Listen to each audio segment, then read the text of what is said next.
und du bist dabei. Ich kann dir gar nicht sagen, wie fest uns das freut.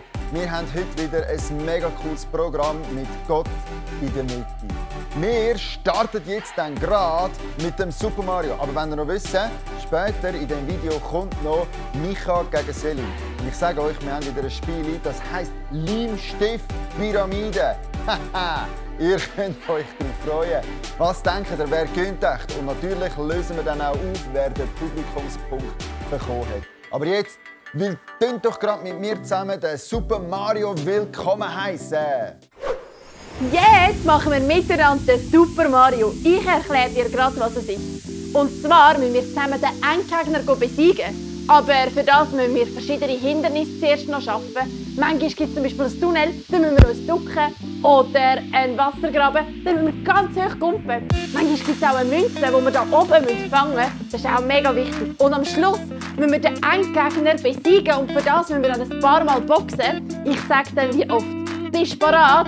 Weil dann geht es gerade los. In 3, 2, 1 und jetzt müssen wir zuerst mal rennen.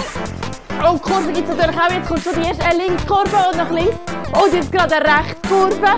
Und jetzt kommt ein Wassergraben.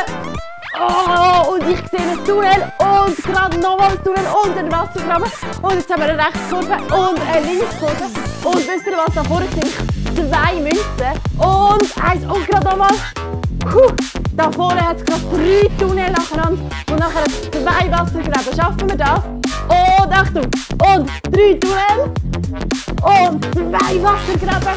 Und jetzt sind wir schon gleich am Ende. Jetzt müssen wir noch 3 Münzen fangen. Und nachher kommt der Endgegner. Also 3 Münzen. 1, 2, 3. Und nochmal am Schlussspurt. Und der Endgegner. Für das müssen wir jetzt noch 10 Mal so boxen. Sind wir bereit? Also 1, 2, 3, 4, 5, 6, 7, 8, 9, 10 und wir haben den Endgegner besiegt. Hey, so gut. Du hast beim Super Mario geschafft, den Endgegner zu besiegen. So gut. So, Endgegner liegt am Boden, zerstört. So gut habt ihr das gemacht. Jetzt steigen wir gerade ein, miteinander in ein Lied. Und mit diesem Lied wollen wir Jesus die Ehre geben, wenn wir unseren König im Himmel hochleben lassen. Also hey, macht doch noch mal mit und gebt ihm alle Ehre.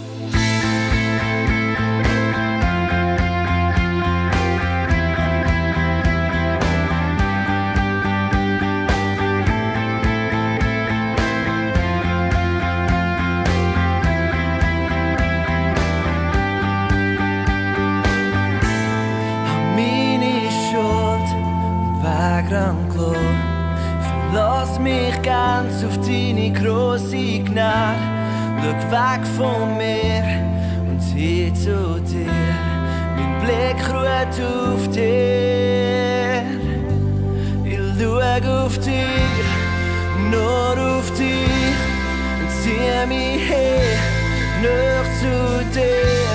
Ich schau auf dich, nur auf dich. Und zieh mich her, näher zu dir. Hey.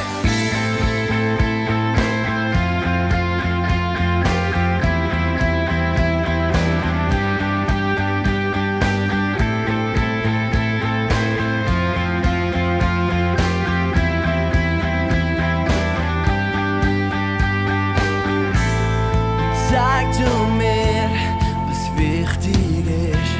Lass mich erkennen, wie du wirklich bist. Ich streck mich aus nach deiner Hand. Ich höre nur dir. Ich schau auf dich, nur auf dich. Zieh mich her, näher zu dir. Ich schau auf dich, nur auf dich. Zieh mich her, näher zu dir. Lass die Tiefe von meinem Herz, steigt das Lied auf zu dir. Und mit allem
von meinem Herz schweigt das Lied auf zu dir.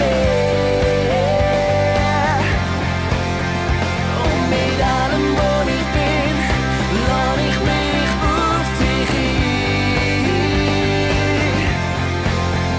Deine Liebe füllt mich auf, du bist alles, was ich brauche. Aus der Tiefe von meinem Herz schweigt das Lied auf zu dir. Und mit allem, was ich bin, lass ich mich auf dich ein. Deine Liebe füllt mich auf, du bist alles, was ich brauche. Deine Liebe füllt mich auf, du bist alles, was ich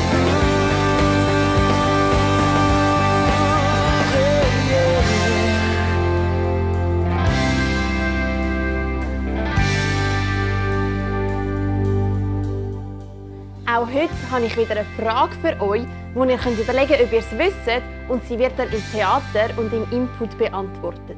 Die Frage heute ist, weisst du, was die 10 Plagen waren, die Gott dem Pharao in Ägypten geschickt hat? Weil beim heutigen Theater ist der Josaphat mit seiner Familie unterwegs. Aber sie sind nicht einfach nur so mal unterwegs, sondern sie sind aus Ägypten am rausgehen. Endlich hat der Pharao sie ziehen lassen und jetzt sind sie am Flüchten aus Ägypten. Und bevor sie eben aus Ägypten flüchten, sind eben 10 Plagen passiert. Und mich nimmt es Wunder, weisst du die 10 Plagen? Und jetzt wollen wir gerade mal schauen, wie es am Josaphat und seiner Familie geht, währenddem sie am aus Ägypten ausziehen sind, wie man sagt, oder eben am aus Ägypten flüchten sind. Wir wollen gerade mal reinschauen, was sie da so erleben und wie es ihnen geht. Ich mag nicht mehr. Sind wir jetzt bald da, Mami? Nein, wir sind ja erst gerade losgelaufen. Ich mag den blöden Hund. Nein, für die Mutter nicht. Genau, schau, jetzt kannst du die Hand nehmen und nachher wieder. Mami, sind wir jetzt da? Nein, noch nicht. Ihr wollt mich nicht alle paar Minuten Papi, sind fragen. wir jetzt denn da? Also Kinder, soll ich euch ein bisschen ablenken? Ja. Wollen wir zusammenfassen, was wir in den letzten paar Tagen erlebt haben? Ja, das ist doch eine gute das ist so Idee. schnell gegangen. Ja. Also, ja, stell mal das Zeug ab. Machen wir ein kurzes Päuschen. Genau. Ja. Erzähl doch mal, wieso es die Plage überhaupt gegeben hat. Ja, Oh ja, oh ja. also ihr habt ja mitbekommen, dass wir in Ägypten recht Mühe hatten mit den Ägyptern, die uns festgehalten haben. Und der Mose ist gekommen und hat sich dem Pharao entgegengestellt. Als der Pharao nicht hören wollte, hat er die Plage geschickt. Wisst ihr, welche Plage ich meine? Ja. Ja, die vielen Tiere, die sie kommen, Fröschli. Ja, der Dunkelheit in Ägypten. Das hätte nicht in die Schule Genau. müssen, gell? So, aber jetzt müssen wir im Fall wirklich weiter. nein. Was ist denn los? Weiter. Ja, wir sind da am Flüchten, nicht in den Ferien. Ja. Oh, Mann, der doofe Tisch, wieso haben wir den dabei? Wirklich? Es ist ein Erbstück von meiner Mutter. Nein, so ein Du blöder Papi, Tisch. wieso hat uns eigentlich der Pharao jetzt gehen lassen? Ja, Also. gell, ich check's immer noch nicht. Aber kommt nicht allzu lang. Los, also... Es hat mit der letzten Plage zu tun. Die war recht deftig. Ihr habt es vielleicht mitbekommen, alle Ägypter haben ihr erstgeborenes Kind verloren. Und das hat der Pharao so geschockt, dass er hat aufgegeben, dass er uns hat gehen. Und darum sollen wir schnell machen, bevor er seine Meinung ändert. Also, Ja. Hey, aber ganz ehrlich, weiss der Mose wodurch? Wir sind da mitten im Nirgendwo, keine Ahnung wodurch. Wie soll er den Weg kennen? er hat das schon im Griff, der wird von Gott geleitet. Wolkenschüler! Wow! Wolkenschüler! Oh, sie ist vorne, schwur. Ich glaube, sie zeigt uns den Weg. Hey Leute, Der müssen wir der folgen. Kinder, der gibt mir Der Josaphat und seine Familie sind ja gerade wirklich in einer mega speziellen Situation. Jetzt endlich haben sie aus Ägypten ausziehen. Letztes Mal habe ich ja erzählt, dass Gott schon viele Jahre früher Abraham gesagt hat, dass seine Nachkommen, also das Volk Israel, wird in Kanaan leben. Und das ist das verheißene Land geworden. Und jetzt ist aber das Volk Israel in Ägypten Und sie haben nicht einfach nur 2-3 Jahre dort gewohnt, sondern 400 Jahre. Das ist mega lang. Und jetzt sind sie als Sklaven dort gewesen, und es ist ihnen wirklich schlecht gegangen. Und jetzt endlich hat Gott den ersten Schritt von seiner Verheißung wahrgemacht. Gott hat versprochen, dass sie im Land Kanaan werden leben. Und jetzt haben sie aus Ägypten rausgehen. Und jetzt wird das Versprechen immer wie greifbarer und näher, weil jetzt ist das Volk Israel auf dem Weg in das verheißene Land. Ich finde das so mega cool. Gott hat etwas versprochen und was er verspricht, das haltet er auch. Gott sagt nicht einfach nur etwas und macht es dann nicht, sondern was er sagt, das haltet er. Aber bevor das Volk Israel aus Ägypten rausgehen konnte, ist ja wirklich noch einiges passiert. Der Josaphat hat es schon ein bisschen erzählt. Der Pharao, der war so ein sturer Mann und hat ein mega steineriges Herz gehabt, kann man sagen. Er hat das Volk Israel nicht ziehen lassen. Und darum hat Gott dann die 10 Plagen geschickt. Wisst ihr, wie die 10 Plagen heissen? Also zuerst hat ja der Pharao nicht das Volk Israel ziehen lassen, und auf das aber hat Gott dann gemacht, dass alles Wasser in Ägypten zu Blut geworden ist. Also, ich finde schon die erste Plage mega schlimm. Der Pharao hat aber nachher immer noch nicht auf Gott gehört. Er hat das Volk Israel nicht ziehen lassen. Und dann hat es überall Frösche gegeben. Stellt euch mal vor, Frösche im Backofen, auf dem Bett, einfach überall. Der Pharao, der hat aber natürlich immer noch nicht gehört auf Gott. Er hat das Volk Israel einfach nicht ziehen lassen. Und dann hat es Mücken gegeben als 3. Plage. Und die 4. Plage sind Stechflüge gewesen. Und als nächstes hat es eine Viehpest gegeben. Und alle Tiere, Kühe, Rinder, Schafe vom Volk der Ägypter sind gestorben. Hey, also schon diese Plagen finde ich mega schlimm. Aber es ist noch weitergegangen. Nachher hat es nämlich Geschwür an den Ägypter und allen Tieren von ihnen. Und dann ist ganz eine schlimme Plage gekommen. Dann hat es mega einen festen Hagel gehabt. Und alles Essen auf den Feldern ist kaputt gegangen. Aber der Pharao war immer noch stur und hat das Volk Israel nicht ziehen lassen. Die nächste Plage war Heuschrecken. Heuschrecken haben das ganze Land bedeckt. Und jetzt ist alles, was vom Hagel noch nicht kaputt gegangen ist von den Heuschrecken gegessen worden. Hey, aber es ist im Fall noch schlimmer gekommen. Der Pharao ist immer noch stur geblieben. Und jetzt hat Gott eine Finsternis geschenkt. Über ganz Ägypten ist es während 3 Tagen so dunkel gewesen, man hat die Person neben sich nicht mehr gesehen. Und das sind jetzt die 9 Plagen gewesen. Aber nach diesen 9 schlimmen Sachen ist einfach der Pharao immer noch stur gewesen. Und darum hat Gott die 10. Plage und die letzte Plage geschickt, die wirklich schlimm war. Weil jetzt sind alle Erstgeborenen der Ägypter, Tiere und Menschen, sind gestorben. Aber ihr müsst wissen, vom Volk Israel sind alle verschont geblieben. Bei allen Plagen. Es hat kein Hagel gegeben beim Volk Israel, es hat keine Finsternis gegeben und beim Volk Israel sind auch die Erstgeborenen nicht gestorben, sondern nur bei den Ägyptern. Und an dem Zeitpunkt, wo die Erstgeborenen gestorben sind von den Ägyptern, war eben das Passamal. Das spezielle Essen, das das Volk Israel jedes Jahr gefeiert hat. Und zwar in Erinnerung daran, dass Gott sie verschont hat. Dass die Erstgeborenen vom Volk Israel nicht gestorben sind, aber von den Ägyptern schon. Und als Erinnerung daran, dass sie aus Ägypten rausgehen konnten. Und jetzt, nach diesen 10 schlimmen Plagen, hat der Pharao endlich genug gehabt und hat das Volk Israel ziehen lassen. Und jetzt sind der Josaphat und seine Familie eben unterwegs und sind aus Ägypten geflüchtet. Und ich finde das schon eine mega coole Geschichte. Weil erstens sehen wir, Gott hebt seine Verheißungen.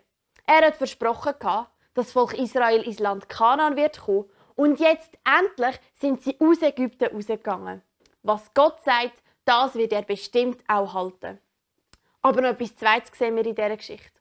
Und zwar steht in der Bibel, dass Gott all die 10 Plagen geschickt hat, dass der Pharao sieht, wie mächtig Gott ist. Dass der Pharao sieht, dass nur der Gott der Bibel der wahre Gott ist. Und dass auf der ganzen Welt der Name von Gott bekannt wird. Ich kann mir schon vorstellen, dass die 10 Plagen in mega vielen Ländern um Ägypten herum bekannt worden sind. Überall hat man gehört und davon geredet, wie gross und mächtig Gott ist. Wir sehen hier in dieser Geschichte, Gott ist so mächtig. Er ist sogar so mächtig, er hätte eigentlich dem Pharao einfach etwas Schlimmes antun können und mit seiner Macht, die er hat, hätte er machen können, dass das Volk Israel aus Ägypten kann. Aber Gott hat den Pharao am Leben gelassen, dass der Pharao eben sieht, wie mächtig Gott ist. Und da ist mir eine Bibelstelle in den Sinn gekommen, die ich euch vorlesen möchte.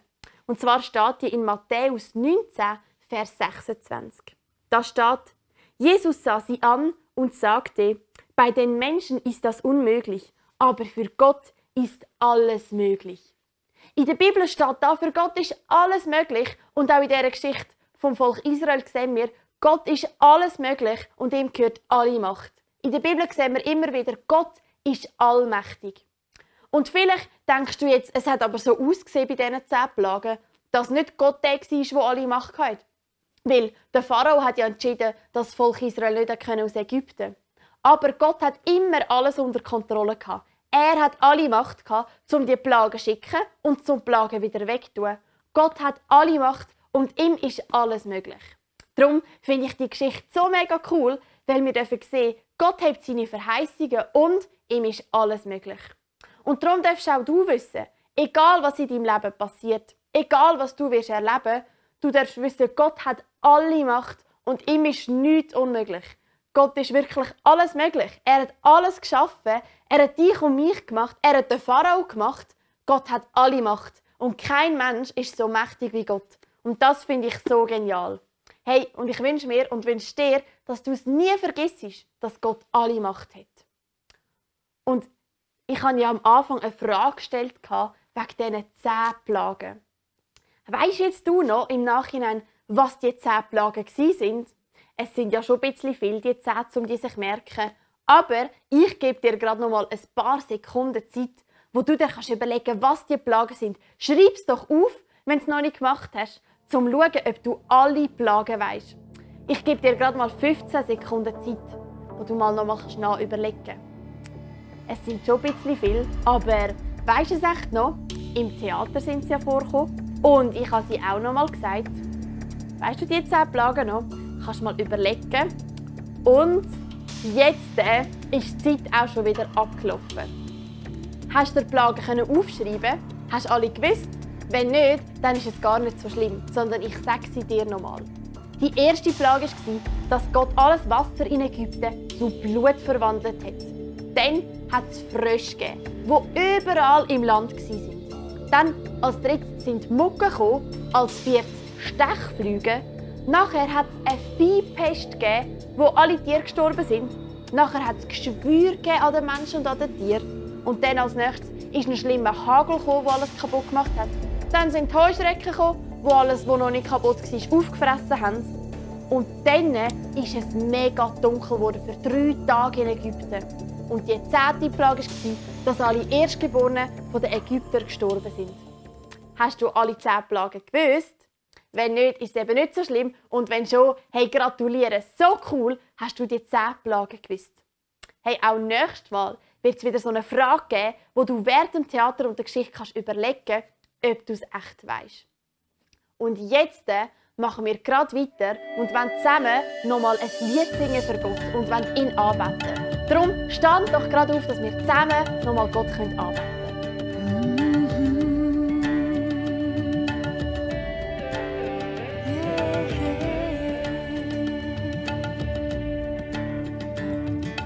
Du bist König, du bist Gott, der will ich dienen und ich will dir alle Ehre geben. Du bist König, du bist Gott, dir will ich dienen und ich will dir alle Ehre geben. Hingabe für ewig gehört dir allein.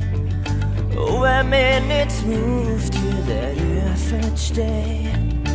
Du bist König, du bist Gott, dir will ich dienen und dir will dir alle Ehre geben. Du bist König, du bist Gott, dir will ich dienen und dir will dir alle Ehre geben. Die zu verehren will ich nicht den Stein lassen. Drum rufen nicht zu ihr, grad so laut ich kann.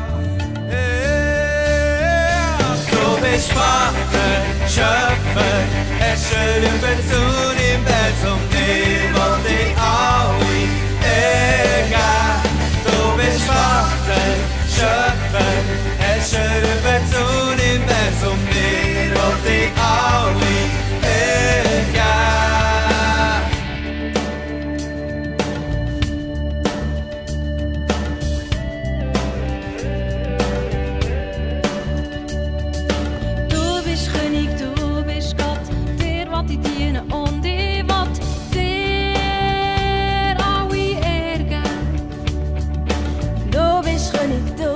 bist Gott, der will dich dienen und der will dir alle Ehre. Dies verehren will ich nicht in Steine lassen. Drum riefen nicht zu dir ganz so laut ich kann. Hey, du bist Vater, Schöpfer, Herrscher über das Universum, dir will ich alle Ehre. Du bist Vater, Schöpfer, Herrscher über das Universum, dir will ich alle Ehre. Du bist Vater, Schöpfer, Herrscher über das Universum, dir will ich alle Ehre. Du bist Vater, Schöpfer, Herrscher über das Universum, dir will ich alle Ehre.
Hey, ich tu gerade noch mit uns zusammen beten. Jesus, wir danken dir von ganzem Herzen, dass du in unserem Leben drin bist. Und wir wollen dich einfach jetzt hochleben lassen.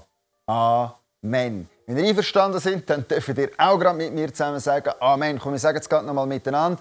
Amen. So gut. Jetzt kommt gerade unser Nächstes, und zwar der Basteltipp mit der Selin. Ich weiss, ihr Kinder freut euch immer mega fest auf die guten Bastelideen. Und das ist der Basteltipp der Woche. Sieht es bei dir daheim auf dem Pult oder vielleicht irgendwo auf dem Tisch einmal auch so aus wie da? Vielleicht hast du ein riesen Durcheinander mit Stift und Schere und vielleicht hat es noch Gummi oder was auch immer. Also bei mir als Kind ist das manchmal schon vorgekommen. Darum ist die heutige Bastelidee etwas, das ihr ganz gut daheim brauchen könnt. Und zwar machen wir hier einen Stiftehalter. Ganz einfach. Für das brauchen wir einfach wieder 4 WC-Papierrollen. Wenn du einen kleiner machen willst, kannst du natürlich auch weniger nehmen oder mehr, wie du willst. Du kannst sie auch anders anordnen. Und die beiden WC-Papierrollen, die haben die normale Höhe und die mittleren 2 habe ich etwas kürzer geschnitten. Da kann man ganz einfach die WC-Papierrollen so ein zusammenheben und dann durchschneiden. Dann habe ich farbiges Papier rundherum gewickelt und festgeklemmt. Ihr könnt sie natürlich auch anmalen, verzieren, wie ihr das wollt.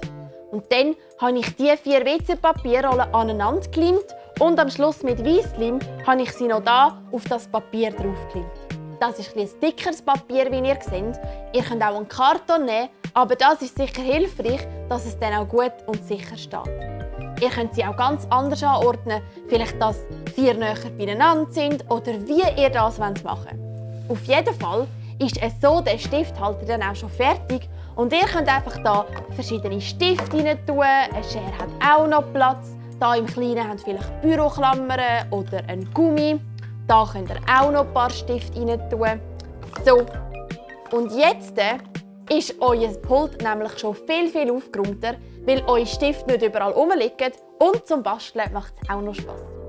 Ich wünsche dir jetzt ganz viel Freude beim Basteln, aber warte noch, bevor du abstellst und gehst basteln, gibt es ja noch etwas.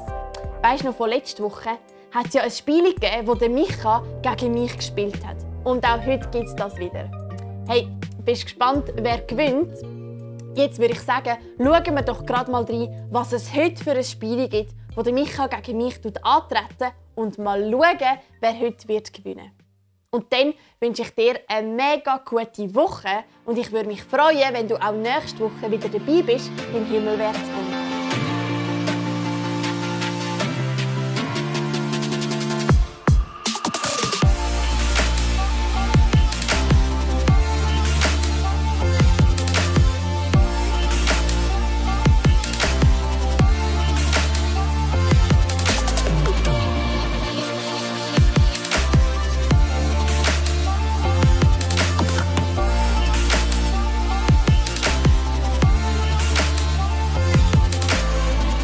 Liebe Zuschauerinnen und Zuschauer, herzlich willkommen bei der heutigen Sendung von Micha gegen Selin.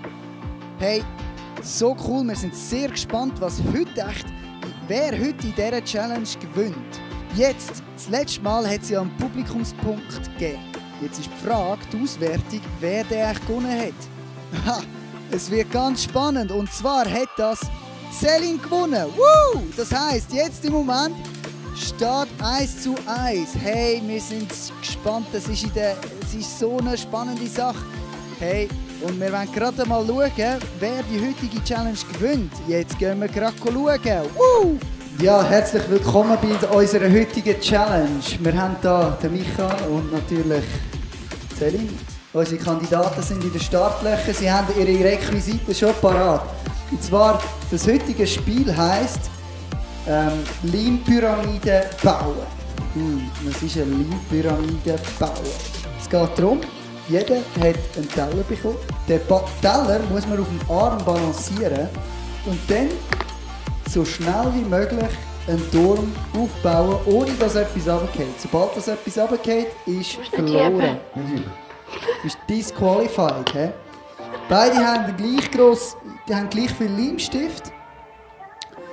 Und der schneller alle drei aufeinander aufgestapelt hat, der hat gewonnen.